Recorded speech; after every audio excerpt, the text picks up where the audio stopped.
नमस्कार, महाराष्ट्र लाईव्ह मध्ये आपलं स्वागत। मी रेश्मा फडतरे। शिरगाव परंदवडी पोलीस स्टेशन हद्दीत 30 जुलै रोजी रात्री 8:30 वाजण्याच्या सुमारास बेबेडोहळ येथे किरकोळ कारणावरून जीवे ठार मारण्याच्या उद्देशाने तरुणावर ब्लेडने वार केल्याची खळबळजनक घटना घडली आहे। याबाबत पोलिसांनी दिलेल्या माहितीनुसार आरोपी झल्ला कोल वय वर्ष 35 राहणार मध्य प्रदेश याने फिर्यादी शहनशाह सुन्नू शहा वय वर्ष 35 राहणार बेबेडोहळ याच्या गळ्यावर ब्लेडने वार करून गंभीर जखमी केले आहे।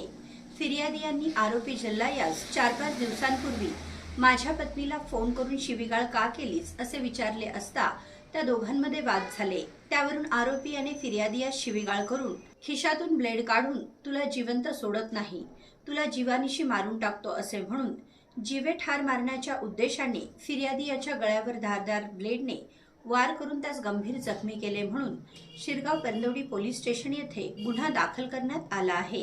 आरोपीस अटक करण्यात आली असून वरिष्ठ पोलीस निरीक्षक विशाल पाटील यांच्या मार्गदर्शनाखाली सहाय्यक पोलीस निरीक्षक रत्ना सावंत या पुढील तपास करीत आहेत। आपल्या परिसरातील घडामोडी जाणून घेण्यासाठी महाराष्ट्र लाईव्ह सबस्क्राईब करा व बेल आयकॉन प्रेस करायला विसरू नका। धन्यवाद।